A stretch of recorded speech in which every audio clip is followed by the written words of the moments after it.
All right, well, welcome everyone to How to Electrify an Existing Home. This course is approved for continuing ed in many different sections, including our Certified GreenHome Professional Energy course, as well as AIA, Health, Welfare, and Safety, which may make it applicable to your state-based design or contractor license.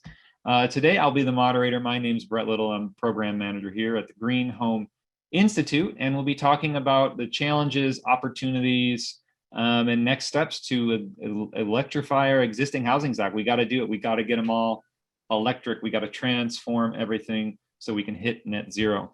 And a huge thanks to our top tier sponsor, Mitsubishi Electric. Mitsubishi provides heating, cooling, filtration, all in one system. Today's low load homes really can't use gas-fired equipment anymore to meet these demands. Super tight multifamily units, they just don't make it that small. So you really got to go and look at alternative all-electric systems. These ductless mini splits can now be hidden in many different ways to meet your client's needs. Ducted systems can be used as well and to be retrofitted right in place of existing systems to ensure beautiful space so you don't have to look at mini splits. Each room of a house can be personalized for custom comfort while still being all electric and energy efficient for your client's needs. Heat and cool rooms as you need it. Take it from me, the H2I plus hyperheating heat pump technology is the leading technology in the industry. H2I outdoor units produce 100% heating capacity all the way down to -5, giving a warm and comfortable environment, especially during sub-zero temps. February for me was very cold, but here I am to tell you I made it through. The patented Mitsubishi electric dual barrier coating prevents dust and dirt from accumulating on the inner surface of the heat pump, keeping your indoor unit clean year-round. A cleaner coil means safer, easier maintenance, and higher efficiency for heat pump systems. The dry mode can be set in cooling to help remove excess humidity when it's not as cold. And they've also have a sensor detection to make sure the system isn't running or running as much when space is not occupied. Check out their diamond contractors to have someone help you do the installation. And check them out also for multi-family variable refrigerant systems, which can heat and cool simultaneously while also ventilating our commercial and multi-family spaces. Go to MitsubishiComfort.com and check them out. And then our second tier sponsor, Ava Windows, they've got aluminum, recycled content, PVC, UPVC, all the way up to R7. So check them out over at avawindow.com. So with that, I am excited to hand it over to our speaker. Sean, I think you've been here now. This is maybe your third or fourth time. So welcome back, Sean Armstrong, Redwood Energy. So great to have you. Please take it away. Hello and good morning. Thanks so much for the introduction, Brett. Just enjoying that.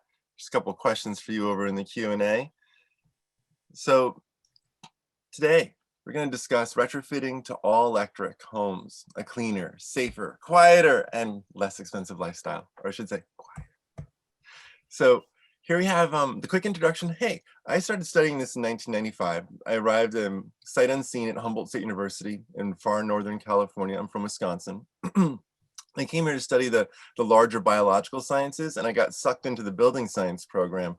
They had this amazing demonstration house called Campus Center for Appropriate Technology. And I built pedal-powered bicycle-driven appliances and computers and TVs and a wind turbine and solar panels and whee! And then I was a high school science teacher. Didn't really succeed at that. I struggled to get a job for a few years. And so I took a job back in building science, which was a great choice. I've had so much fun teaching adults, high schoolers you can't curse in front of. Not that I will during this presentation, but 2005 to 2011, I worked for and then I started an affordable housing division where I learned so much that I'm going to share with you. And from 2011 to today, I'm the managing principal of Redwood Energy. I've been the principal author of 5 booklets on all electric construction, including the one that we're going to go through today, which is how to do retrofits. And that's my house there in the lower left-hand corner. Very bright, and it's a negotiated color scheme with my wife. So, quick little history story. This begins back at the turn of the century when there was an overabundance of horses in our country. There had been like a 5-tupling over a century, and then there were horses everywhere. Then there were like 500 a year left on the streets of New York City. They only lived on average 3 years in New York City because they get left out in the cold. And so they're just acknowledged to be expensive and polluting and take a lot of land, like 2 acres of land per horse to grow the hay. So this tension of what was going to be the next vehicle. Well, in 1894, the 5-mile sprint was won against gas by an electric vehicle, right? And in 1899, the fastest of all the vehicles on the planet was an electric one, Les Jamais Contents, the never satisfied. It's the first one to get to 60 miles per hour. So they won the races, both distance and speed.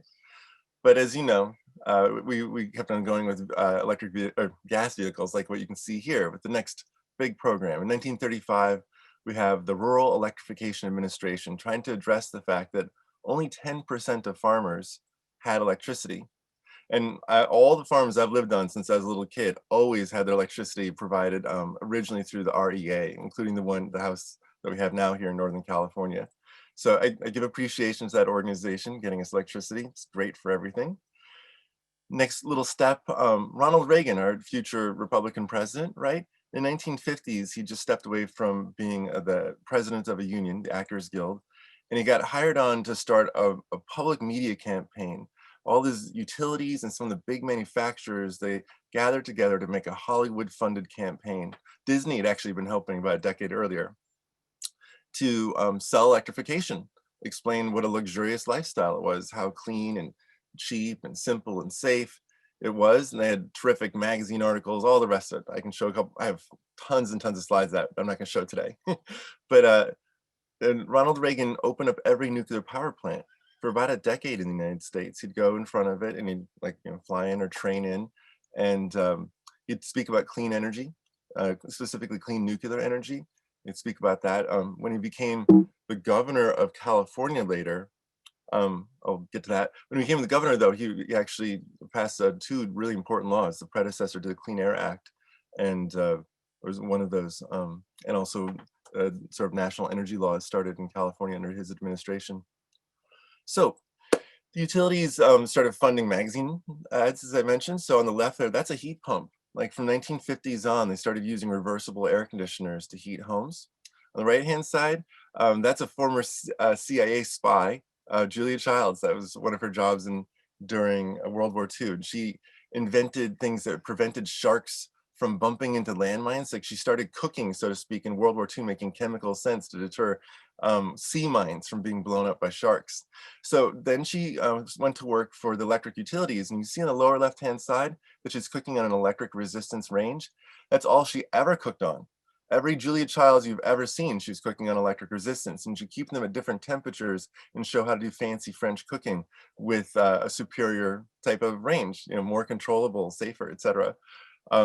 That's not what I recommend today. Induction's so much better. So electrification kind of came to a screeching halt in '73. It didn't pick back up again until 1993 with the OPEC fuel embargo, and electricity prices literally quadrupled overnight. So that led to sort of our large domestic fossil fuel extraction that started in the 80s under Reagan. And he responded essentially saying, well, if I can't get nuclear power plants built fast enough, I'm going to have to drill in order to get us out of this national security issue. So the next sort of big step forward, though, in our country in renewable energy and clean energy policy is the Republican Governor Arnold Schwarzenegger signing in 2006 in California the Global Warming Solutions Act. You can see him here on the right with Greta Thunberg. And if you didn't know, she's on the autistic spectrum. And so the fact that she's so comfortable with Arnold, because she really is, they are friends, to let herself be touched, that's a kind of that says so much. I think it's really sweet seeing the two of them together, kindred spirits over time. So this law and its successors in California have made dramatic change. So has the Energy Independence and Security Act of 2007. Huge change in our country has come from it in moving towards electrification. It called essentially for all federal buildings to be start to be all electric and 100% solar powered by 2020. And that, of course, has been delayed for different reasons over the years, but it's basically moved forward. And in affordable housing funded by the federal government, the USDA and rural development, which is where I started, they started funding in 2007 100% solar powered all electric apartment complexes for the low-income seniors, low-income families, and farm worker families. So I've been working on that as an affordable housing developer ever since. doing like 2 to 5 100% solar powered all electric apartment complexes. And it's transformed itself into this larger career of supporting all sorts of different building types. So the incentives that were federal, the tax credits, and the incentives that were state in California led to a huge surge in people installing solar. And so I had some fun finding all the people that you might recognize that had installed solar in California in their homes. Although Adele, to be fair, she installed solar in 2012 on her like London estate, that kind of thing. But just have some fun there. Just pick your favorite star. Know that they were big in the solar. Mark Ruffalo, the current Hulk, he's probably the most active. But Scarlett Johansson, her twin brother, runs an international foundation for solarizing. Or Prince, rest in peace. He funded solarization in Oakland, California. That was great, very helpful. So this collective effort, federal and state, and then the Affordable Housing Agency of California, which is also state or federal funding, essentially. So this is an example. It's the first Native American housing, tribal housing built in California with state funds. I got to work on this. The project could not have been built without the solar, the inexpensive solar benefiting it. You can see how the utility bills worked out. One of our goals today is to talk about the benefits of additionally putting in cheap electricity on your roof. So if these houses had used propane and electricity, right, propane for the fuel, like the thermal loads, their electricity bill would have been $28, propane was $51, and the total bill would have been $79. And this is money that the Yurok Indian Housing Authority would have to essentially pay themselves, in essence. So they were really invested in like, well, is there any other way? Because this is very expensive for us. They really didn't have the money to build the project until this solution came forward to get rid of the utility bills, and that was the gap. So an all electric house, same house, would have had a total of $59 as the utility bill, less expensive. And then the all electric and solar powered houses were $5 utility bills. So essentially these low income Indian seniors don't have any utility bills. And that's how this project got built. Replaced the trailer home park and turned it into cute little houses. So working in rural areas has taught me how expensive it is to install natural gas to a building. Like this development, that's about 20 miles from the nearest natural gas pipeline. I mean, it would be insanely expensive to install, but even small distances reveal how expensive it is. So just starting in the middle actually be fun. You can see the low pressure distribution, the things that you put in the road when you're doing a subdivision, putting in sort of like a new apartment complex. $141 a linear foot's the least expensive, but it can be more than $3,000 if you're going up a hill and such. Really expensive per foot to put in the gas that you have to as a developer. $16,000 to get the gas just from the street to your building. So you might have a 2-inch pressure distribution and then a 1-inch or 3/4 inch going to your house. And then once you get into the house, you're going to pay $110 more for the exact same stove by the same manufacturer if it's gas. $110 more. $100 more if it's the dryer. Exact model, same model, you know, it looks identical. All its functions are the same manufacturer. It'll be $100 more if it's gas. Go check it out yourself. Have fun. $200 to $1,000 per fixture. Just delivering gas in the house. Another very expensive thing. You always deliver electricity to every single gas appliance. All of them have an electrical plug next to them. So you're just adding gas, and it's always more expensive. The water heaters, it's cost neutral. But on the space heating, that's a few $1,000s more expensive. Brett, do you have a thought? Yeah, I just wanted to share anecdotally, I was just out on site, yesterday for a new home that was gas, and it reeked of gas. And this developer has had that issue with the HVAC before. It's just leaking everywhere. So just setting even aside costs, and maybe you're getting to health, like, yeah, it's like, and then they have to pay to get that leak fixed, and what a mess. Yeah, it's dangerous. I had an explosive gas leak in my front yard, which is how I finally electrified my house. Even being a consultant on it for years, I'd like taken one thing at a time. In 2017, I had an explosive gas leak in July, didn't get fixed until September. That was terrifying. I had like even a reporter come up here. It was an explosively large amount of gas in my front yard. And then my mother-in-law died in the 2017 Santa Rosa fire, which was the first of the climate change induced wildfire seasons. You know, now it's just like this endless season. It's just completely a new phenomenon in California and just generally in the West. So gas leaks, uh, and just put out there, because gas leaking at even 3% in the system is equal to the climate change induced by burning the other 97% into CO2. That's how climate change impactful methane is. 3% of it is equal to the other 97% burned. So it's just a terrible thing on so many levels that it gets leaked. It's an immediate danger, and it's a kill your mother-in-law danger also. About 40% of current climate change is being caused by leaked methane. Think about that. It's not the burnt stuff. Just 40% of our current climate change is leaked methane. Boom. Yes, Brett. The question is the 1,000 to 3,000 more for a gas furnace compared to resistive electric furnace? Oh, I'm using the way I'll compare this is, say, a gas furnace and an air conditioner. These two things cost a certain amount of money. It's say like about 3,000 to 4,000 for those two things. Just buying them. Installation, leave that aside. It's cheaper to install a heat pump, that's for sure. But nonetheless, just buying them. And then if you get the heat pump, which is an air conditioner that has a reversing valve and a reversing pump in it, that's just $2,000. Mm. So you have at least $1,000 of distance, but then there's also the installation cost and profit that gets multiplied against the original construction cost. So it starts to add up to thousands of dollars. Hope that helps. Electric resistance compared to a furnace, electric resistance would be cheaper. It's just a wire.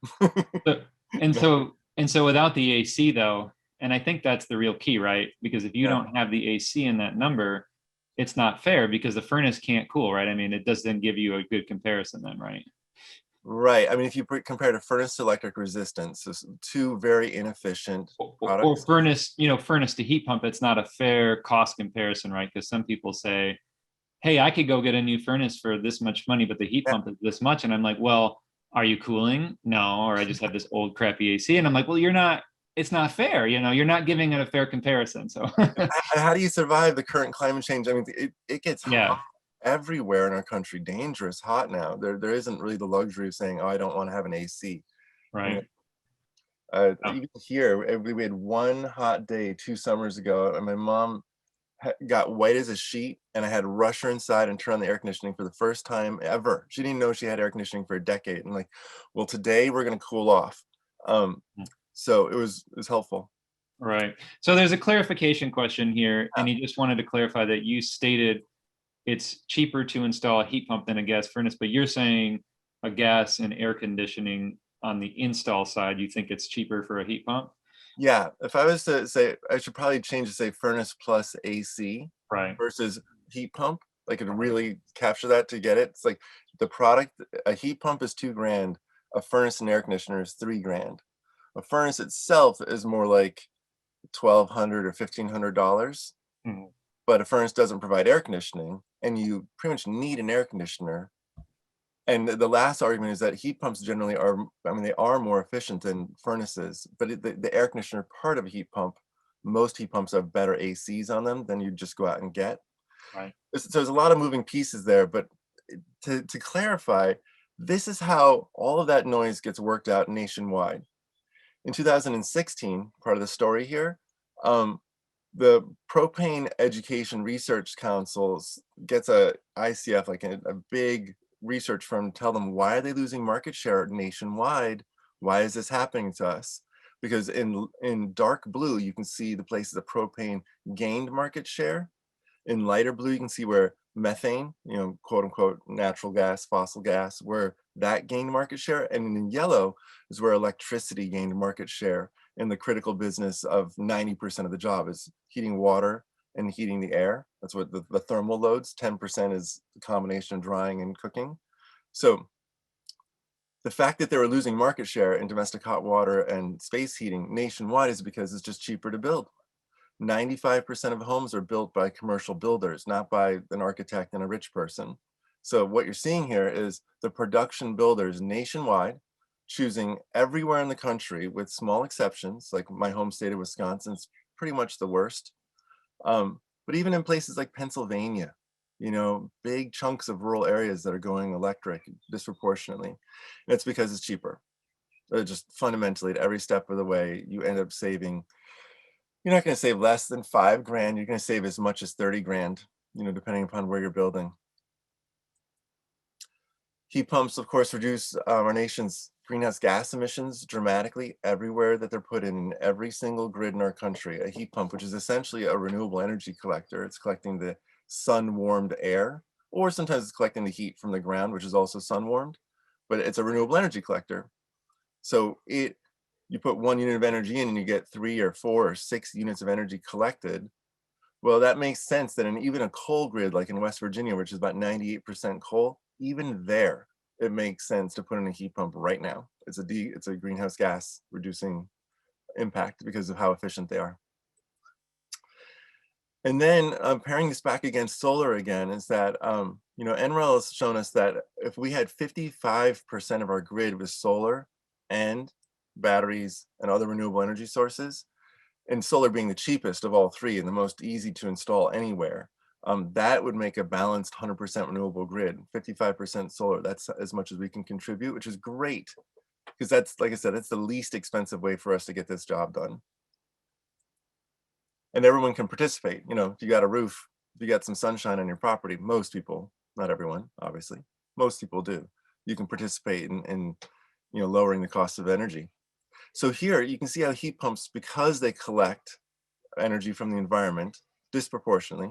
On the left-hand side, this is the average heat pump water heater bill in our country from the official DOE, you know, average pricing, the yellow tags you get at the utility. So it's $161, literally off the charts.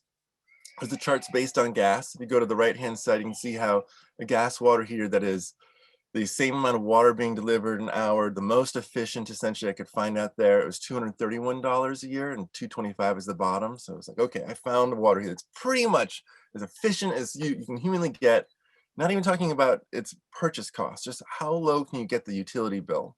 Because like I said, these water heaters are cost neutral compared to, this is the same price as an on-demand gas water heater. If you want to go electric resistance in a lower carbon grid, like up in Washington State, electric resistance will be a lower bill than the gas bill, if you have cheap electricity, or you're using an efficient water heater. One way or the other, you can always get a cheaper bill in most states, not every state. Some states you really need to put solar in. So in 2019, that's when Berkeley led the nation in banning gas in new construction, and that's really moved the market. And now we have cities in California and in Boulder and in New York City where they're also working on starting the retrofits, which is 80% of all the buildings in 2050 are here today. We need to retrofit. New construction is a small thing. Oh yeah, sort of further illustration. These are all the 46 cities that have passed them so far. You know, our state capital, Sacramento, the banned gas by 2023, new construction. Most of the rest of these cities did it right away in the year that they passed it, 2019, 2020. Every 2 weeks, a city has passed a new gas ban in California. But also Seattle, Boulder, Honolulu, Austin, etc. So that electrification has been folded into, and it's always been both a Republican and a Democratic understanding. You know, if you're engaged in climate change and low cost energy, you know, if you're trying to, and any way you look at it, electrification's made sense. So on the left-hand side, you can see a month ago, the Conservative Climate Caucus convened for the first time, 35 House members on the Republican side. On the right-hand side here, you see that Biden's Build Back Better goal is to have 100% clean energy, a clean energy economy, which clean means electric, maybe a little hydrogen, but pretty much just electric paired with electric, you know, renewable energy. So that is where left and right have been pushing towards for decades, since the 50s. You know, electrification paired with clean energy sources in the grid, and some on the roof. You know, now that the computers have made everything get smaller and better, so we can start to do these things in our own homes. So California now has it as the code, and since 2020, January 1st, that all new homes will have 60% of their energy use solar offset, essentially all the guaranteed electric loads. Everything except the water heater in the furnace has to be offset with solar panels. And the next code, which comes out in 2023, heavily discourages gas installation in all sorts of different ways. Very expensive. So diving into retrofits, these are 10 houses from Energy Smart Ohio. I think that you've had Nate Adams present before, right? The House Whisperer. So I paid him so that he would go organize his costs and give them to me in a nice little tidy public format. So in blue, you can see what it costs to replace the gas furnace with the heat pump. In orange, you can see what the ductwork cost. Not every house needs ductwork. A lot of them didn't. In yellow, you can see the replacement of the water heaters. A lot of these people did it themselves, actually. So they were relatively low-cost domestic hot water systems, but some a little more expensive. In gray, this is the optional, but really good to do envelope sealing, reinsulating, air tightness. You know, it lowers the cost of the heat pump because you have less heat you're losing. So you can get a smaller system, which is better. So not every house does it though, but that's essentially what Nate sells. He sells comfort, the cost of comfort and electrification in Ohio. And that's important because as a business, he's found that energy efficiency doesn't sell. It really doesn't, he does like, I don't even want to talk about it. It just gets people all, you know, wrapped up in the wrong conversation. They want to talk about comfort. So I'm going to talk about how this is going to make their lives better. So, but you can see the cost range from 10 grand to 50 grand. You know, a bigger house like this 2,700 square foot house built in 1966, which needed lots of envelope measures. I mean, basically uninsulated house and a big one. So that made the house way more comfortable. That's what he really sold. And then he charges a few grand for project management. You know, he designs, but he doesn't do most of the work. He does a lot of the work. And he also project manages the other contractors. So that's the whole house. I want to go through individual appliances. I want to start off with the stove. So I took out my old historic gas stove, which was leaky and dangerous, and I couldn't trust my kids to use it. You know, I had to do like the explosive kaboom kind of starting of it. So no way was I going to let my little kids hurt themselves on the gas stove, but I'll let them cook on this induction that I have here. I just took it out and I didn't even rewire. I just put in these 2-burner and 1-burners that I buy. I test them out because they're inexpensive. So anyone who wants to electrify their cooking, because it's the #1 source of formaldehyde in your life, you know, so it's a really hardcore carcinogen to breathe in gas fumes. Just like going out to the car and standing there when the car's running and the garage door is down.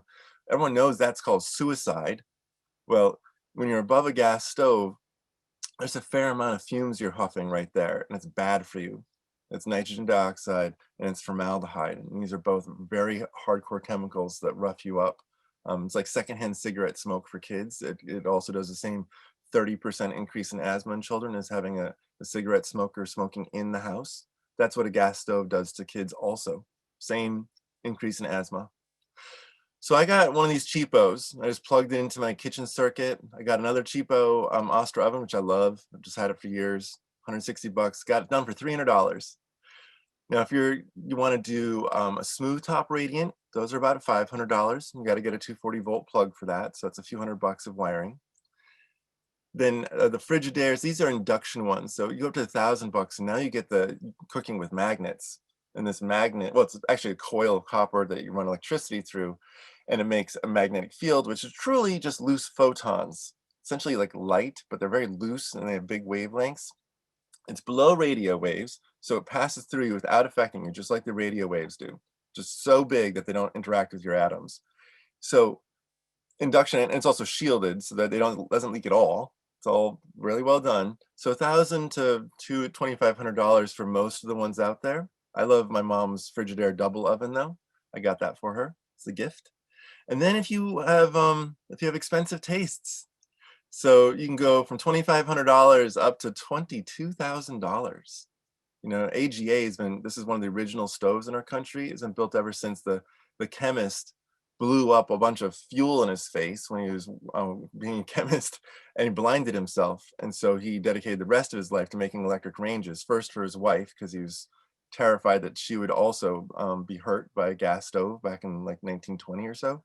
So AGA comes from that era of a fossil fuel explosion in the guy's face. And he's like, electric from then on. So yeah, 4 ovens for $22,000. Enjoy. And I just wanted to point out that a lot of cooking can be done on the countertop with Instant Pots and crock pots. Because they're insulated, they use 1/4 as much energy as cooking a pot on a stove with just a standard uninsulated pot. It's the insulation. So really dramatic reduction of cooking energy. If you're interested, that's what insulation can do for you, both on the house and on cooking. So here's Taylor Swift rocking out. She, re-recorded her whole oeuvre from the early days because she didn't like that her publicist owned all of her music and it was being sold. And you can see she's rocking out in front of her induction range in her house as she was re-recording. So down below, these are the kinds of in-counter induction ranges that you find in Taylor Swift's home. They're not expensive, $900 up to $2,500. You can get fancy, of course, but you can certainly get affordable. Stoves. I want to put this out there. I grew up on wood stoves in Wisconsin, which I loved. I was always in charge of the fire. These look so much like fire that you're scared to put your hand in. I'm scared to put my hand into it. It's mist that's lit with LEDs, but it comes out looking just like fire and smoke. It has the same sort of organic way that it moves.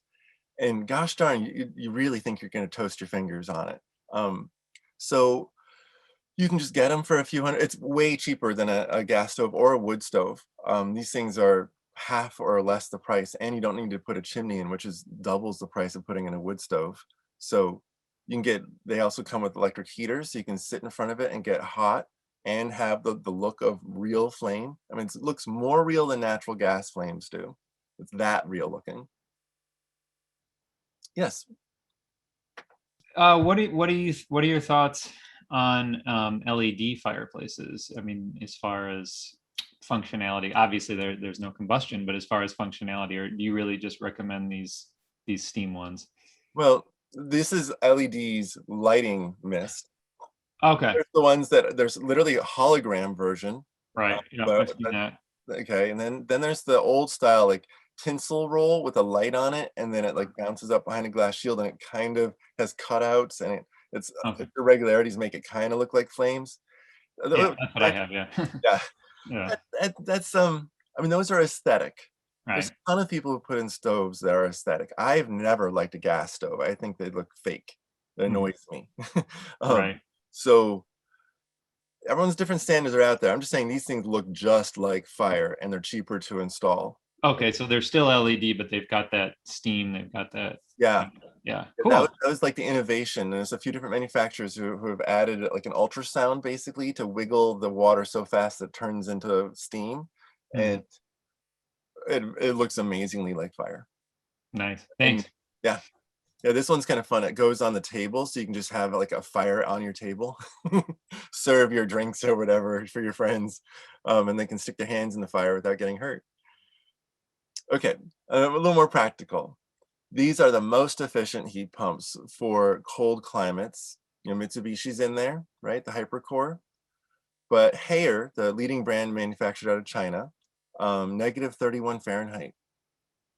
Does its rated heat production. Fujitsu, goes down to -15. Mitsubishi is also tested at -13. These temperatures are not the coldest they go. That's just the coldest they produce the rated temperature. They keep on producing, but just less and less. Mr. Cool is pretty amazing.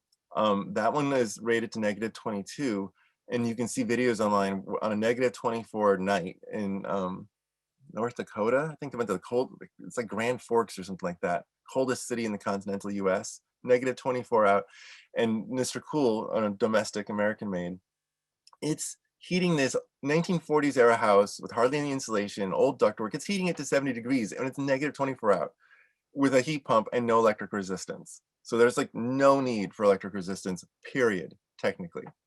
LG, another great manufacturer of those. Here's the more American style and its aesthetic heat pumps. They're not necessarily owned by Americans anymore. Don't make that mistake. They're just the style that we make in America, the cube as opposed to the upright, which is more the Eurasian style.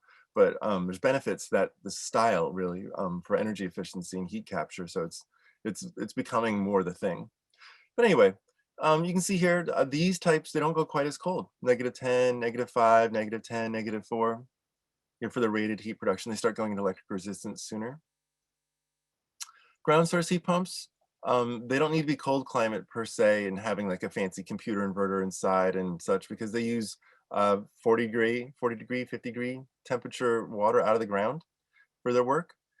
But they're expensive. I mean, 4 times as expensive or more to put in the ground source. It's really for wealthy people. And it's also something that was like a great idea in the 70s and the 80s and the 90s and the 2000s. And it stopped being a good idea in about 2009 when really good air source heat pumps came out for cold climates.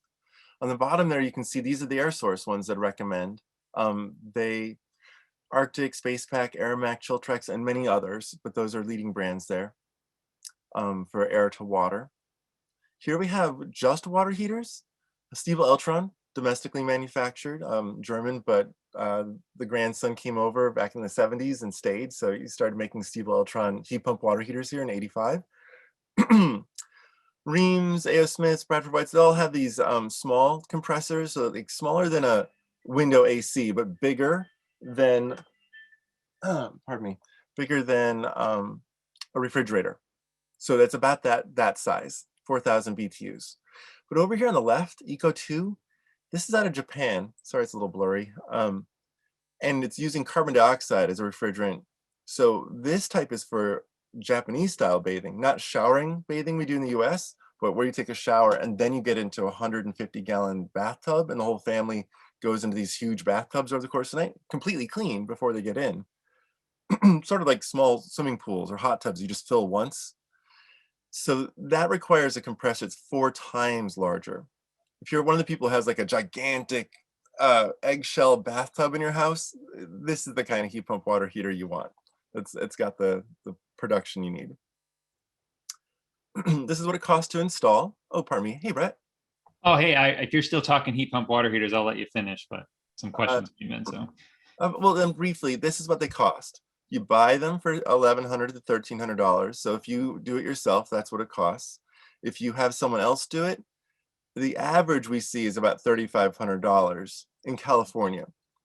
Now, in the rural part of California I live, the cost is closer to $2,400 to $3,000 to install an $1,100 water heater. But as soon as I start going towards the cities, it starts becoming triple instead of double. And that's how cities work, really, nationwide. It's more expensive than the rural areas. Yes, Brett. So yeah, people love the heat pump water heaters. Always lots of great questions on them. So a couple coming in. What about using them with in cold weather climates? I mean, what are your thoughts there? Yeah, well, they should go just like anything that you have that's water plumbing doesn't go outside if it's a freezing climate. No one plumbs water outside of a building ever. So unless you want broken pipes. So these things go wherever your water heater goes, period. Because if you're in a cold climate, your water heater is down in your basement, it's inside your house in a closet, it's someplace like that. You're not going to have it out in your garage. So it goes there.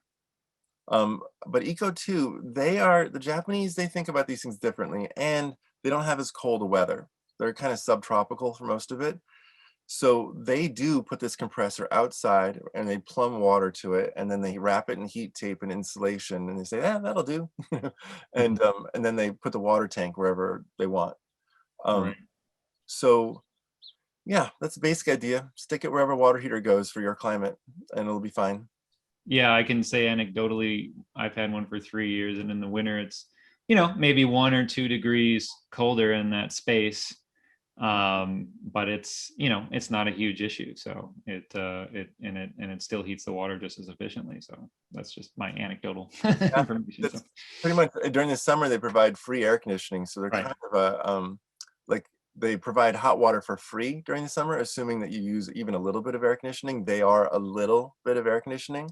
So it's free hot water in the summer, and then the winter you have to pay for it, but you did get it free for half the year. And in the winter you would use your heat pump to heat your house, which delivers heat to the water heater, or you duct in air from outside, and it really is only working in the heat pump when it's above 40 degrees Fahrenheit.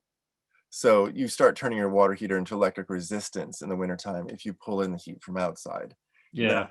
So it's a real difference between like having free and or I recommend not ducting and just using nice warm inside air, but that's in California we do duct because we don't have nearly as freezing cold weather, and it makes sense they operate all winter long. Now, what about the maintenance on these things, and especially, really, it's this versus, in many cases, the gas on demand, right? That was sort of the green savior 10 years ago, and now we're finding all these issues. So, like, just talk a little bit about the maintenance, maybe. Yeah, and we also have condensing water heaters now that are Sure. even more efficient, but are 4 times as expensive, and gas that type. So this is think about how often do you clean the coils on your refrigerator? That's about how much maintenance Uh, these things need. mm, I mean, they're the same thing. It's just a little air conditioner, that heats a little box. This is a little air conditioner that heats a tank of water. Same mm, thing. And they're a little bit easier to access to clean, which is nice. The heat pump's on top, not underneath and whatever. yeah. And it's just lint. Just try to get the lint off so that it has a heat exchanging surface. And other than that, they last as long as air conditioners and fridges do, which is, at least 10 years, up to 30 years. A compressor pretty much doesn't fail for Mhm. much, they last a long time. Right. Oops. Yeah, and I can tell everyone that little filter you can see on the Ream one, right? You can see on top that little line. You just pull that out once a month, put it in electric mode, wash it real quick, and then pop it in when it's dry, and that's easy. So that's all you got to do to get the dust out. Yeah, and Brett does a really good job maintaining. And Yeah. I do too. I do too. Actually, I better go do it right after this call for I already forgot behind you. And I get underneath my fridge and clean it every once in a while. Um, okay, so condensing. I wanted for retrofits. This is the easiest thing to do is to get like a nice a big one. Ideally, these ones are. I can't believe I don't have the image of the one that I have. I have a 4.5 cubic foot. These ones are all kind of small, European style. LG makes a 4.5 cubic foot, which is big American style. Um, so condensing washer dryers, you can just plug these into your wall with a 120-volt outlet. Now, in the United States, 88% of dryers are electric resistance. So most people could go get a heat pump dryer, which are usually 240-volt, and go into that same plug, but use half as much energy. But just in case you want to say use that plug for your electric car charger, which is what I want to do, I went out and got a condensing washer dryer, took out my washer, which had just broken, and put this in, and it does both the washing and the drying. And so it's so much easier for my kids. It's so much less drama with my family where like my wife's a farmer, and so her stuff's dirty, but she also has wool sweaters, so you can't put them in the dryer, and so much drama. So this just allows everyone to dry their own laundry. You just put it in, you do the settings, and then it's done. You don't have to do any transfer. You never have like wet laundry sitting there and someone like, you didn't put it into the dryer, but you told me I wasn't supposed to, that kind of thing. It just, you're responsible. So it's great. It's superior. And it also uses half as much energy as electric resistance. So energy efficient, power efficient. So you can just plug it into anything, anywhere. Globally, this is the world's leading dryer, is the condensing washing machine and dryer. This is what everyone else uses. Swimming pools. Using heat pump for swimming pools, nice. Because like this $30,000 solar thermal array, this is my friend's house. He took that out and all in, he put in the Hayward here for $5,000. And now he has renewably supplied heat in the wintertime for a swimming pool. And this greenhouse, this has pineapples and sugar cane and a rope swing and things into it. So like once a month or so, I text him like, can I come over and swim with my kids? He's like, sure, come on over. He's a really big birder. He used to teach up at the university. And he has this sort of amazing place out in the dunes here. So swimming pool, heat pumps, outdoor entertaining. You can, like, this is an electrically heated like table to stand around. That's nice. So you can get little heaters above, and there's lots more, of course. Barbecues, tons and tons of electric barbecues. Everyone who has a boat has to have an electric barbecue because you can't have open flames on a boat. And then there's tons of backyard ones. It's, if you want them, they're out there. Tons of them, all different kinds. electric barbecues. So, and then affordable resiliency. These are all little batteries and they get bigger, you know, and all of these you can plug solar panels into directly and they do the job. So they'll make AC electricity for you. They have an inverter in them, and you for between $170, the whole shebang, plug a panel into it, get power out, all the way up to say $5,000, and you still don't have like a Tesla Powerwall, which is a 13 kilowatt hour battery.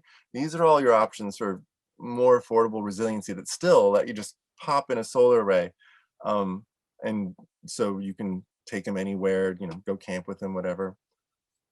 Just put the panel in the sunshine. But now we're getting next generation, the Ford Lightning, that comes with 11 plugs. It can power your house, I mean, depending how efficient your house, at least 3 days, but 2 weeks, just off that truck battery. And then if you, like I do, I have a used, I got it just a couple months ago, used EV. Good to know, by the way. In the United States, 2% of cars last year were electric. In California, 8% of all the vehicles sold were electric. And in the Bay Area, it was 1 in 3. So you can just sort of see what, if you come to the Bay Area, you see actual traffic jams with like lots of electric vehicles in them. It's like, wow, there's a lot of cars out there.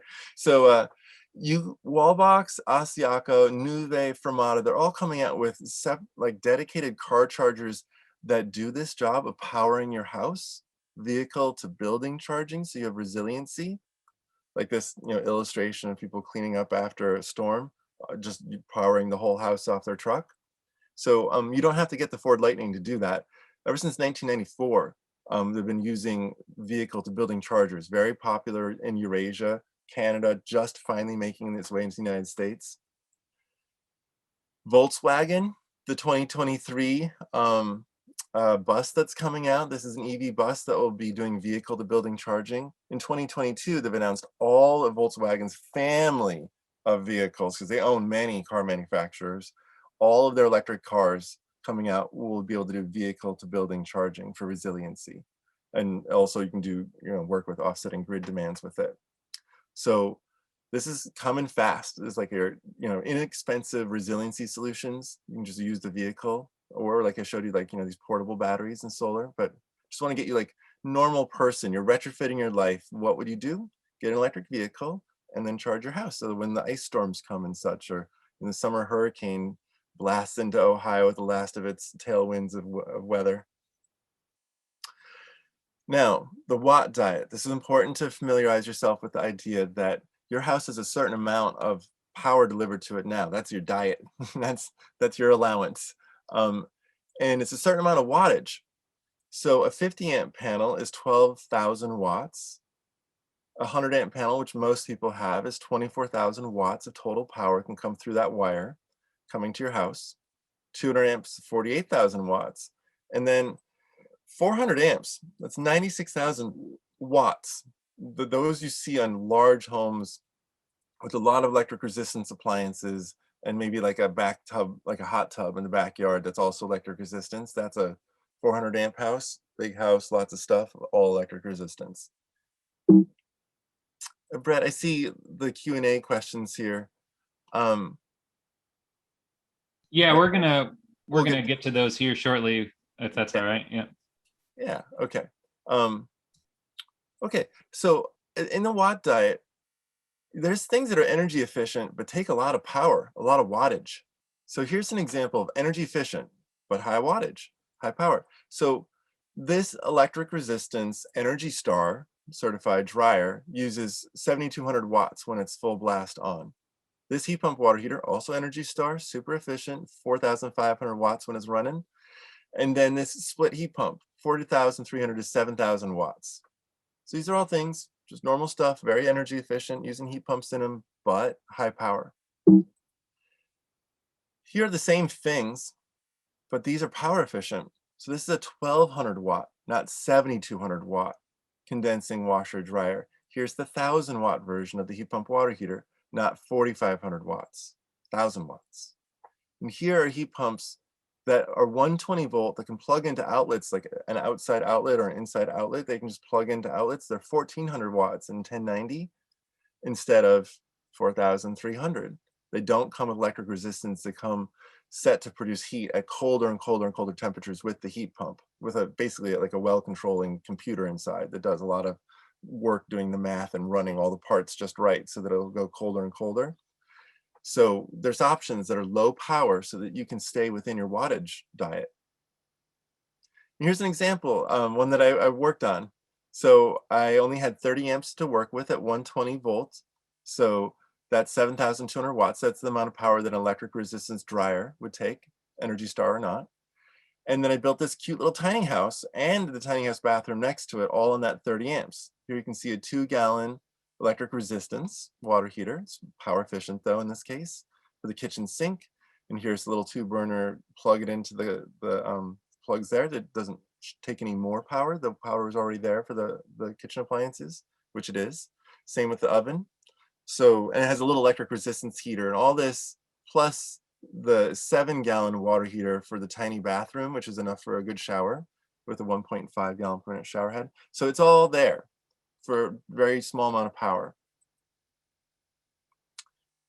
So to provide the same amount of heating and cooling, heat pumps, look at the range. This is federal minimum efficiency. So blue is the efficiency of air conditioning and orange is the efficiency of heating.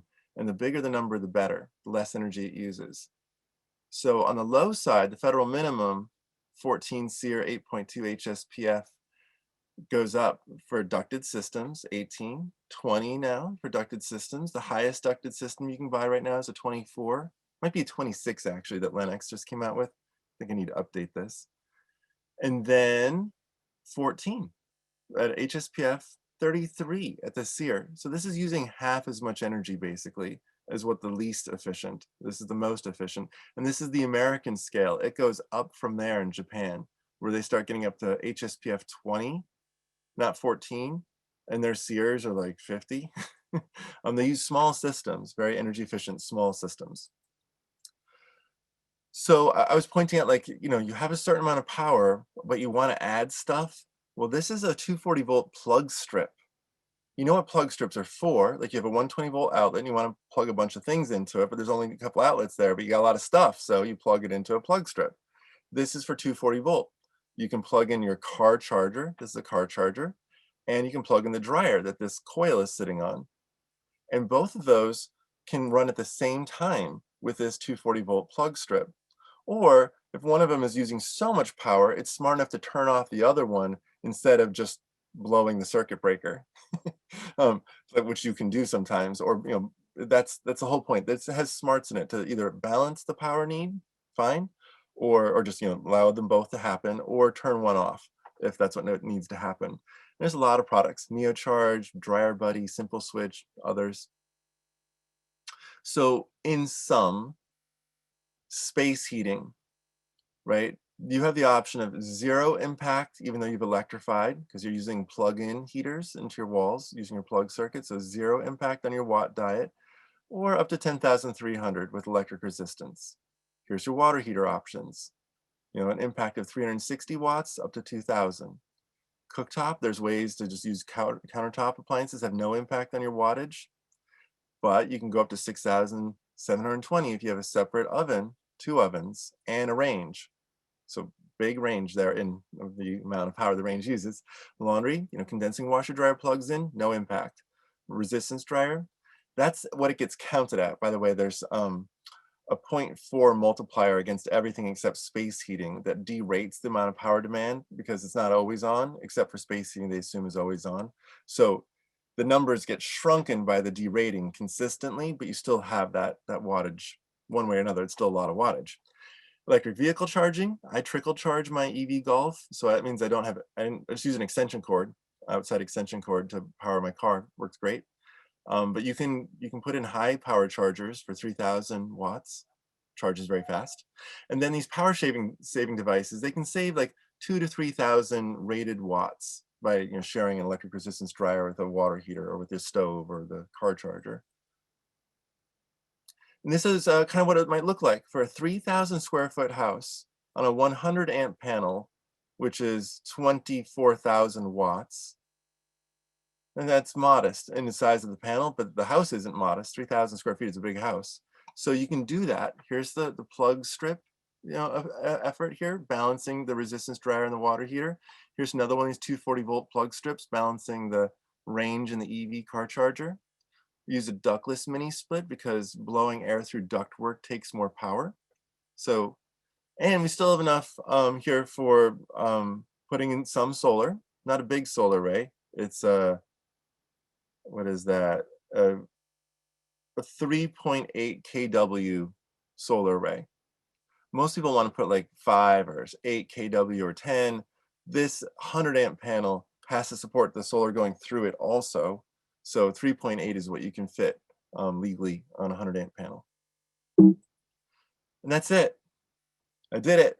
So there's your watt diet. Just going to go through efficiency related to watt diet, power efficiency, cheap resiliency. Anything you want is better electric, in my opinion. if better counts as safer, for instance, or quieter.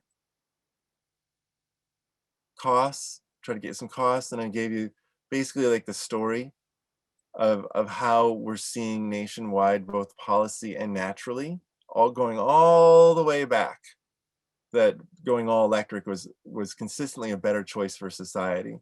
And we've been doing it nonstop, except for 20 years, 20 bad years after the OPEC oil embargo. But other than that, our country's been on a nonstop electrification tear for 120 years. Okay, I'm ready for those questions. Yeah, thanks, Sean. We do have quite a bit of questions here, and so I hope you can stick around for a little while, right? Yeah. All right, cool. It's yours, bud. Cool. Yeah, thanks. So before we get to those questions, real quick, because I know many of you want to know the answer to this. Do you see my screen right now? I do. All right, perfect. So something new we're doing now that we've switched over to Zoom, we're going to make hopefully life easier for you all. And we are going to be sending out formal certificates. You have been asking it for years. I know I've heard you all saying it. So they are coming your way. So you got to check your spam at certs@gutenbergcerts.com. You will have your approved certificate. If you hate your certificate, that's okay. We're still in the pilot stage. So tell me all the things you hate about it, and I will fix it up, and just let me know. I really appreciate feedback all the time. If you're watching this in the future, not right now, on demand, take your 10-question quiz with an 80% passing rate on whichever platform you're on. Thinkific is ours, and make sure you pass that quiz, and then you will get your certificate from them. And as those questions are coming in, a huge thanks to our board of directors, our volunteers, our new executive director, Jose Reina, everyone who allows us to do what we do, our top tier sponsors, Build, Equinox, Serve, and Ream. Check them out to go all electric, make your home healthier, and all that. So yeah, there are tons of great questions, tons of great conversation. I want to try to kind of keep, go ahead. Yeah. I have one that I'm ready to answer. Okay, if you see them, yeah, go ahead. If you go for it, yeah. This is about people wanting to know about induction ranges, EMFs. Yeah. So yeah. The chair of the California Energy Commission's wife was concerned about EMFs. And so I spent a lot of time, like a year, with physicists and such, trying to understand how they test them. So this is how they test them. This is an induction range, and this is this ridiculously sensitive, huge receptor, because the waves that come out are so big that they're hard to even catch. So all of these get tested. This is the inside. That's the copper coil that releases photons, which then excite the electrons in your pan. And they try to make a current, but the steel is resistant. So it's basically turns the pan into a resistance heater. That's what induction is doing, is inducing electric resistance flow, but not flowing. So the only real danger to electric resistance in your pan happening is you have an electric device, and you somehow, what basically they do is they test these things to put out 1/50th the amount of electricity that could even trigger your nervous system. Like to excite one of your electrons, they do 1/50th of that amount is even the energy that they can release, and they shield it. So there's almost no way for that energy to get you, as opposed to gas stoves, which are guaranteed gonna, like, they're secondhand cigarette smoke. I remember what that was like growing up. Oh, sorry, if you're finishing your thought there, I was gonna. No, it's like there's the magnetic waves coming up, heating the pan. This is all about, like, this is this is where the induction range sits. It's down here. This is radio frequencies next to it, then cell phones, microwaves, then sunlight, which is actually, you get a sunburn from sunlight. And then here's the medical stuff to get a sense that it's the very safest non-ionizing part of the wavelengths. It's like radio waves, but even safer than radio. So that's the thing. Yeah, I appreciate you, bringing up, and I think they're now, the term is EMRs now, electromagnetic radiation. Anyway, I don't know that, but we have a whole great session on that on our YouTube. If you all want to check it out, we're going to be hopefully getting building biology on to talk about EMRs. They got a great checklist you can use. Simple things: keep refrigerators away from sleeping areas, things that hopefully shouldn't be too much to ask. Some people can hear electricity. Yeah. My tenant can actually hear the buzzing, which is amazing, but people can. Yeah, and there are people sensitive to these issues, so it's important. And I'm glad I wanted to switch to that PM 2.5 thing, because gas, huge, right? PM 2.5, we're making, I can tell people we're putting wildfire in our own homes, right? That's what we're doing. And we're inviting it in. It's bad enough out there. You have to deal with that, Sean. Sorry to hear. I saw it, gave me a beautiful sunset the other day. Yeah. That's about it. Well, I saw the elevation spike in my house when those came over from Canada. But anyway, electric cooking, and I thought this is what the question you had asked me earlier, Thomas, but it was about EMRs. But anyway, electric cooking, you burn your food, and I know this, I'm telling you this, you still get those PM 2.5 issues. They can be pretty bad if you don't got good ventilation in your house. But I wonder, on induction, do you have even less of a chance for that, because you can't burn the food on a magnetic induction because the food's not magnetic? Have you thought about that, or any comments there, Sean? Yeah, it's nice. I mean, induction ranges, they don't go hotter than 475. So you don't need to, frying happens at 350 or so. So that's as hot as you can control it, right? Yeah, you got the control, yeah. Right? But an electric resistance range will take it up to 1400 to 3000 degrees, and gas burns at 3400 degrees Fahrenheit. So you can melt a pan either on electric resistance or gas, melt it, but you can't on induction. Right. You just can't get a 3rd degree burn from an induction range the way that you can touch a gas range afterwards and instantly burn yourself all the way down. Like induction glass, the glass above it doesn't get that hot. You can touch it after you've taken the pan off, because it was the pan that was heating, not the glass. The glass, was only hot because the pan was hot. It's nice that way, safer. Yeah, thanks. And the food doesn't burn, as you're pointing out. It just like you can burn your food. Like, right. I imagine you still burn it. I just meant, like, if it falls out of the pan and hits the burner, right? The burner can't burn the food, right? It's magnetic. No. Right? Yeah, exactly. It sits there like a puddle. It's totally. Yeah. I get, like, I cook noodles, right, and it overloads, and you've got that laced with that stuff in it, right? And it poof, PM, I'm up at 50, 60, 70 grams, whatever. It's just like, what a disaster, The gas stoves, they'll burn the food when it comes over and make smoke in your kitchen. Yeah, these don't. Right. And standard electric too. So so there was a little bit of a transition, but okay. So I think those were all the and if anyone has any more questions on cooking, we can circle back to that. But moving on to fireplaces, do you have to plumb the steam fireplace, or is that like a fillable water reservoir? How does that work? They have different ones. Some of them are plumbed with a little flexible hose. Other ones have fillable reservoirs. There's one that burns ethanol, so it's actually burning. I don't favor that, because then you have actual combustion pollution. But yeah, so it's either a reservoir or it's plumbed. You get to choose. Great. Going back to the slide, some people were wondering if you could provide a link on some of those natural gas infrastructure costs, if you had any sources you could cite or share. But they were also wondering if those were annual, and then on utility costs at the beginning too, they were wondering, it was right around that same time, they were wondering if those were annual or monthly costs you were looking at. You're right. I've never had anyone notice that. That's a mislabeled graph. Those are monthly utility bill costs. Okay. Thanks for catching it. Yeah, not me. Those are monthly. And here, so the citations, I have a slide that is just the citations, but basically Navigant works for SoCal Gas, which is our nation's largest gas utility. And even their studies for SoCal Gas found that gas was more expensive. Not what SoCalGas wanted to hear, which is why I enjoy using Navigant studies. Yeah, so Navigant, they were the ones that said the furnace is more expensive than the heat pump air conditioner, or furnace and air conditioner is more expensive than a heat pump. Water heater is cost neutral, drier. Then we did that work. The CPUC 2016, so SoCalGas submitted their gas infrastructure costs, so did PG&E.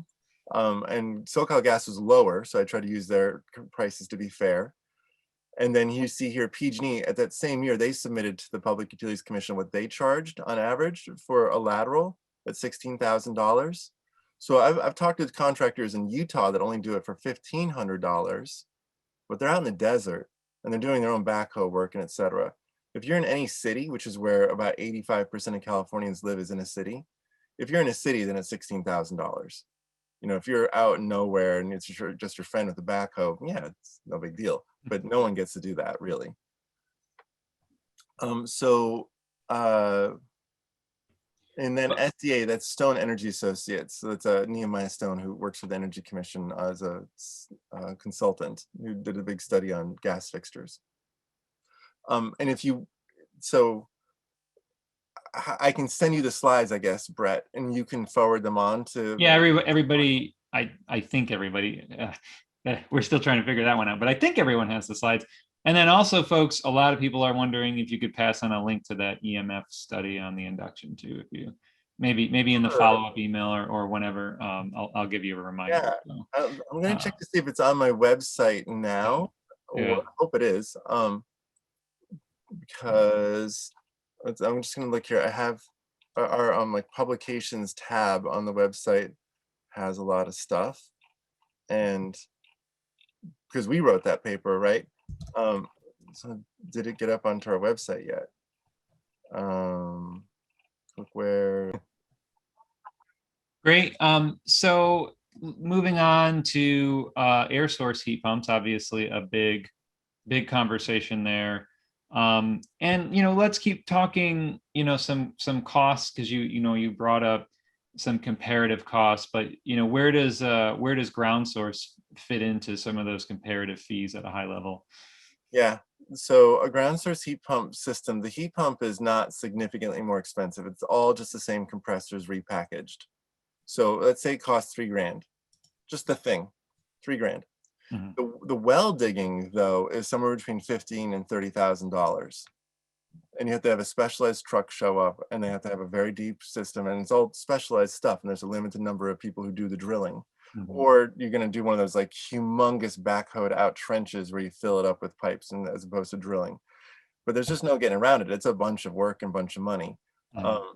So having it be $10,000 to install a heat pump for space conditioning, just the heat pump, not the duct work, just talking about the heat pump, $10,000, take the price $3,000 and triple it, and that's about what you're going to see in a fair competitive market, or quadruple it if you're in a big city. Like, so anyway, so it might be $12,000, it might be $10,000. The heat pump, just that part for the same job, is $30,000. So that's what the drilling fee is. And it can be more, or it could be a little less, but that's a fair estimate. It's based on bids. I've tried doing it. Like back in 2005, before I knew what an air source heat pump was, I did know what a ground source heat pump was. So I tried to put it into apartments. So I even had it like bulk pricing, and it didn't work. So we used propane, and then I learned about heat pumps in 2006 and 2007. Started like, okay, no more propane. Right. That's not a good idea. Yeah, and I remember for us, if we wanted to go horizontal, we'd have to kill a bunch of trees, right? And it costs more to kill trees, but I pay money to kill trees. Like, that was sad. So it was, it was an easy decision to go air source with that decision. So yeah, it's just cheaper, easier. Yeah. Faster. Yeah. So do you recommend fully ducting intake plus outlet heat pump? It looks like we jumped over to water heaters. Oh, well, no, this is actually back to a session we did with you before, but just talking about DHW. So do you recommend fully ducting heat pump DHW heater to interior for free cooling dehumidifying, and then switching to a garage mechanical space depending on season and temp?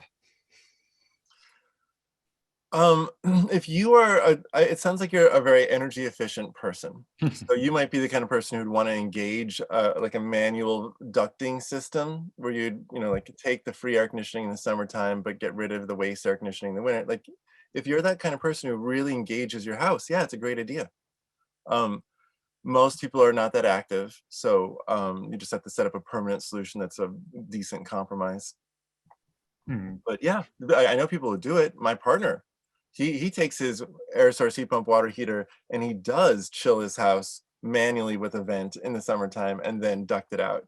And so yeah, my buddy, he does it.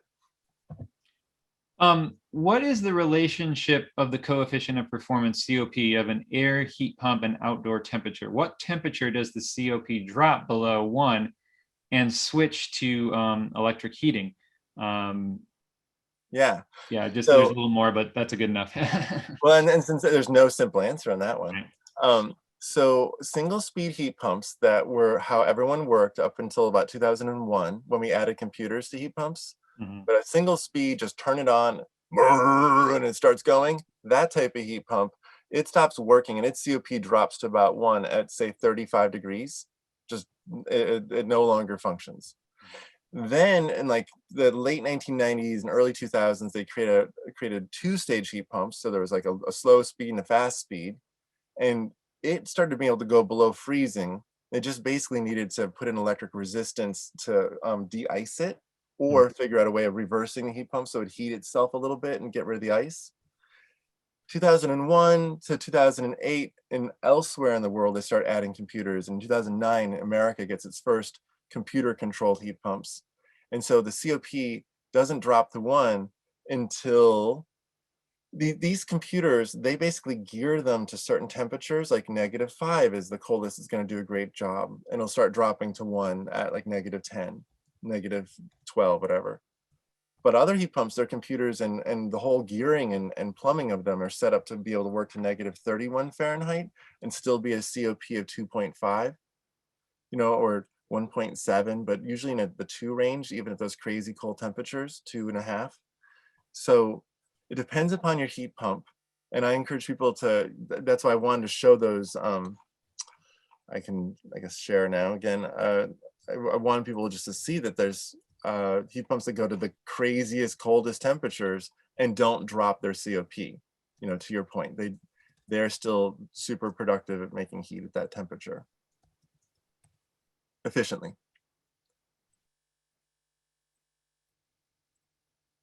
Back to you, Brett. Oh, I thought you were going to make another point there. Can you speak a little bit to, especially because we're talking about existing homes, right? And obviously it could be cheaper to use mini splits in regards, or more efficient than ducted systems.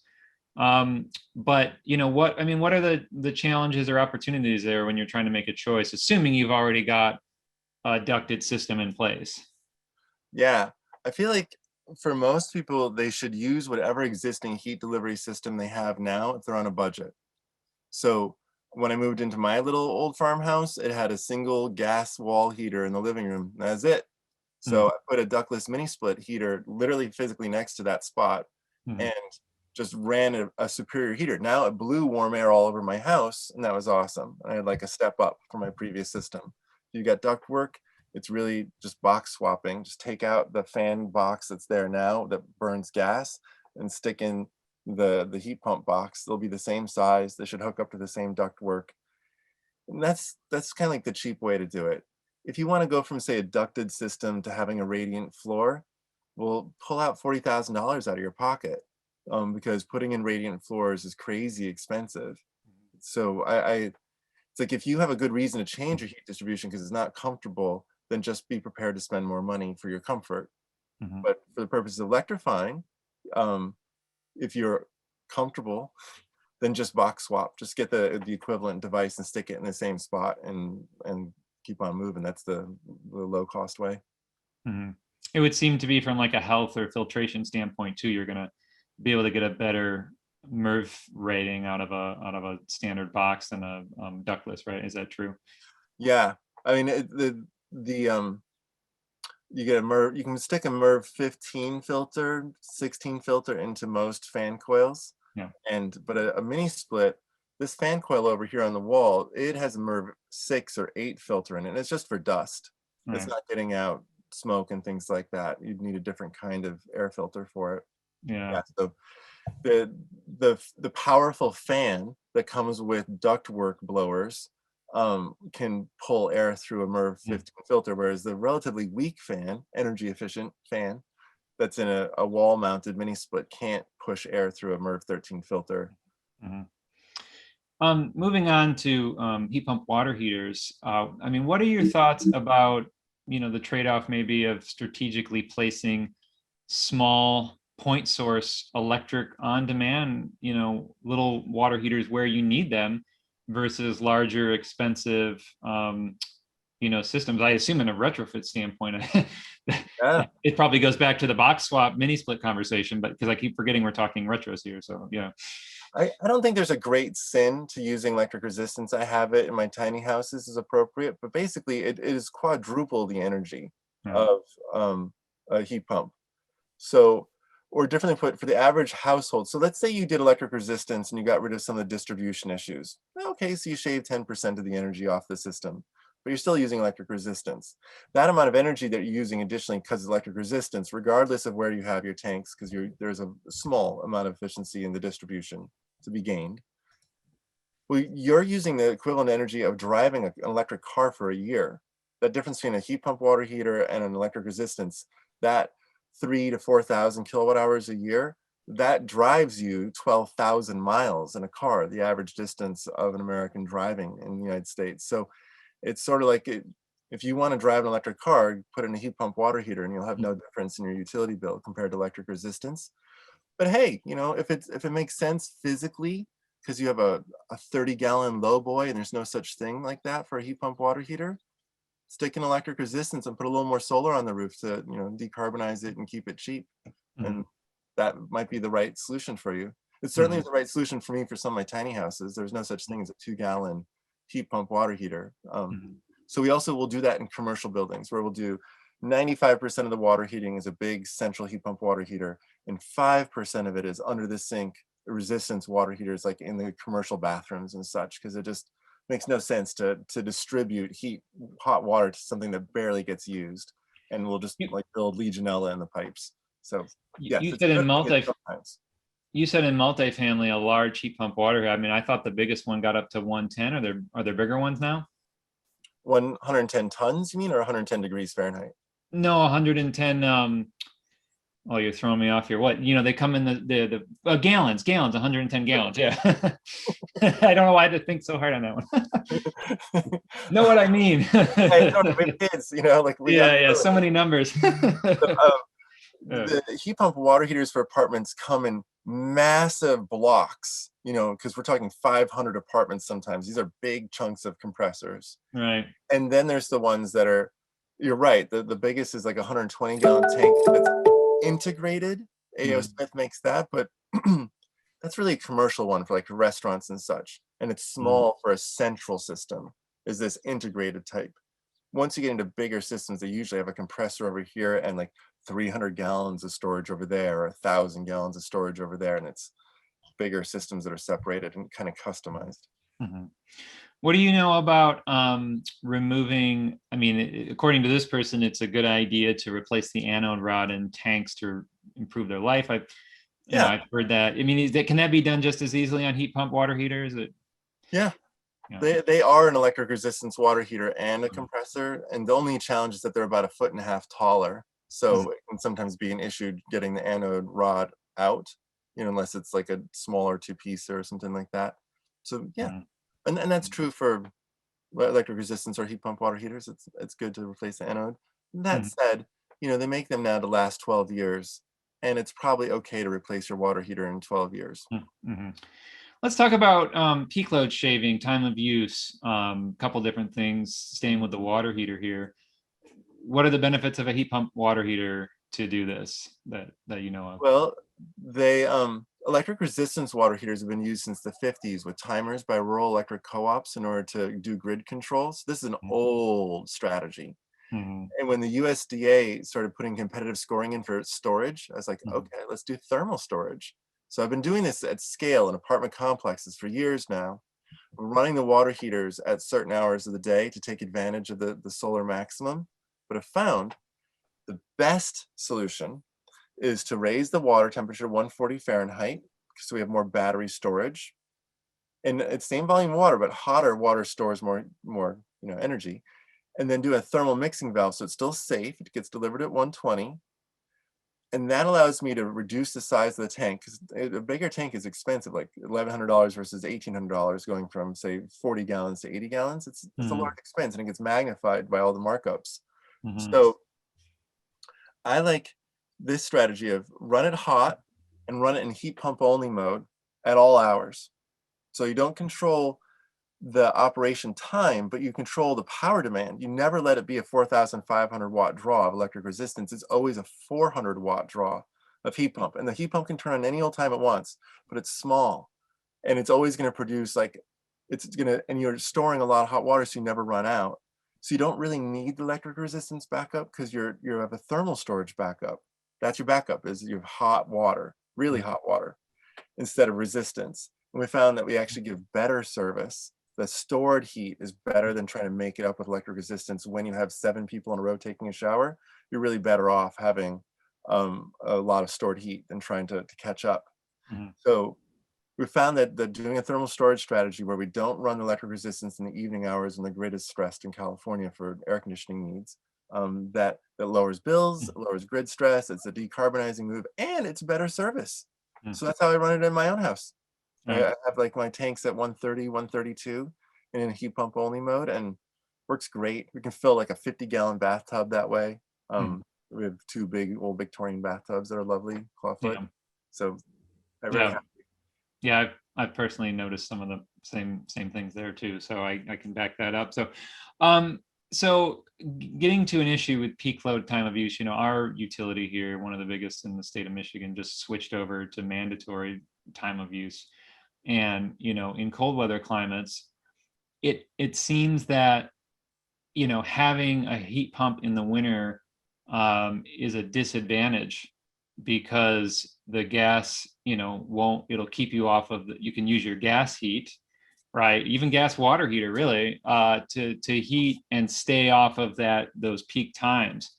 And so it almost seems like that switching to that is a disadvantage. I mean, could you push back against that, or have any thoughts there?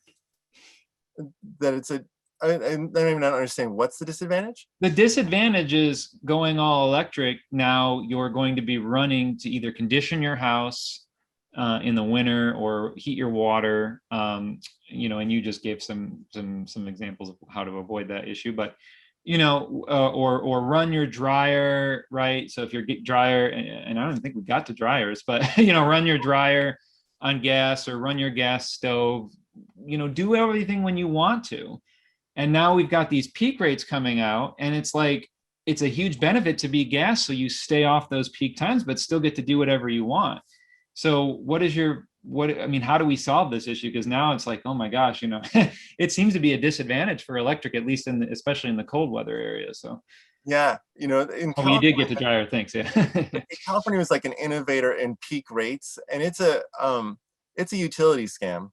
Yeah. Like, Okay. I really object to it as a way. So like most rural electric co-ops and such, they don't do that. They still do tiered rates. That's what low income households can do in California, tiered rates still. Mm. Because the utility rates, these time of use rates, they're designed to teach you to behave differently, which is really, no one wants to be taught by their utility bill. Mm.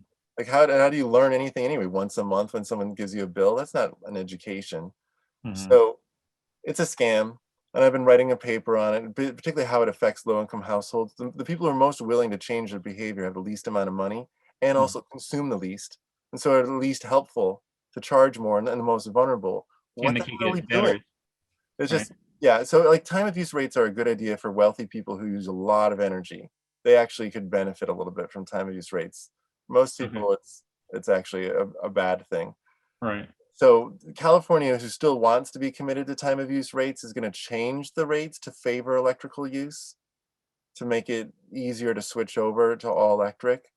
Oh, Because so stay tuned for that, yeah, huh? I mean, because really the rates, what happened at least in California is in 2000 we had a scam. It was called the Enron scam. We had this thing where like a whole bunch of the gas utilities of our country pretended that they couldn't deliver gas to California, which then drove up electricity prices and Right. caused this strain on our grid because they on purpose shut down gas pipelines to charge more money. So that didn't come out as a scam until 2005 and 6, the Enron Okay. scam. And Kenneth Lay, the CEO, died of a heart attack just before he went to jail, and Skillings shot himself in the head, the CFO of Enron. And that was before he went to jail. But we created a code in California and a whole way of thinking like, oh my God, electricity is so scarce that we're going to have to, put in smart meters and tell people how to use electricity and such. And it's kind of true, but it was mostly in response to misunderstanding what the problem was, which was the gas delivery scam, not the electricity provision scam. We had plenty of electricity. So it's a good argument for getting away from gas, to use solar and wind and using it on people's own roofs. There's just so much less opportunity for large companies to rig the game. Yeah. Well, let's talk about that. It's a good way, a segue into my next question and hope, our final questions before we wrap up and sort of call to action, Yeah. education, awareness, policy, advocacy. Let's just start with our heating and cooling contractor friends who, I'm not going to name any names here, but even the ones who do this stuff, they get this stuff. I send them out, right? I send them out and I hear this from all over the country. And I say, they want a heat pump, talk about heat pumps. The next thing I know, I get a call. They talk to me out of a heat pump, right? We're doing gas. We're doing a gas water heater.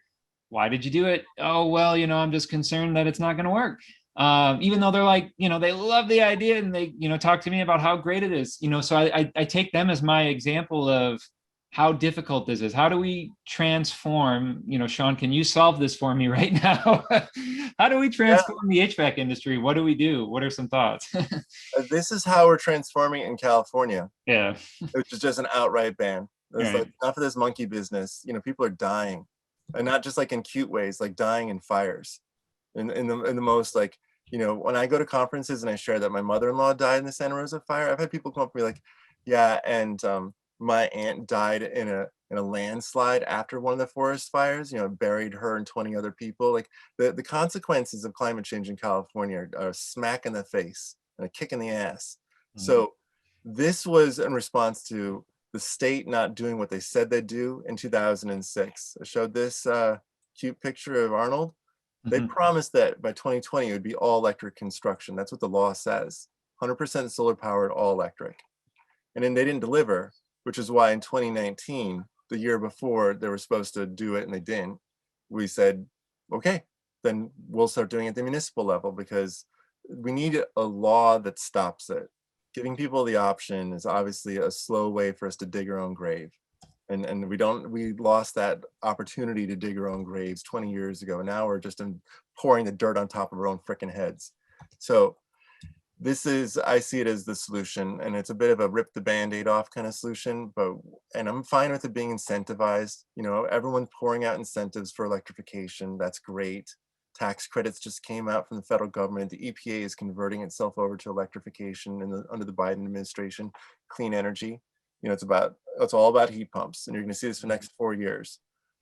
And for that matter, when Biden came into power as a vice president, it was 1 year after the federal government declared that by 2020 they were going to be building all electric, all everything, and solar powered. And so for 8 years, his administration under Obama, obviously, was working on that with their planning. We only took a 4-year break. So yeah, I think it needs to be action that is. And for that matter, I mean, or we could just pour gas on the fire, so to speak. And we've already seen that the nation has been electrifying. It's 8 out of 10 new houses in 2017 in the South put in heat pumps, 80% in 2017. It's almost everybody in the most culturally conservative, whatever that means really, part of our country, which is also the #1 home builder. The South builds 4 in 10 homes in our country disproportionately. So they are hardcore on electrification, and there's no politics to it. It's just cheaper to build, get out of my way. And so that tension of like, we need to learn from the South. We need to reinforce what the South is doing. It's one of the only times I'll say that, you know, Mhm. because because sometimes there's some issues around like, did you really want to lose the Civil War? Hey guys, but other than that, like, Civil War recreations vibe that we got, electrification is going awesome down there. So some combination of market forces accelerating them and government action, coordinated action to save our own lives. Yeah, fair enough. Well, we are at our time here for Q&A 1:30, but I thank you all for joining us. Thanks, Thank you so much. Yeah, thank you, Sean. Sean, where can people go to learn more, contact you, or whatever? Right. Well, Sean at redwoodenergy.net is my email address. I think that here I have it as, this is my other one. Everything actually goes to seanarmstrongpm@gmail.com. That's, I actually manage all my email out of that, or Sean at redwoodenergy.net. Those are both legit.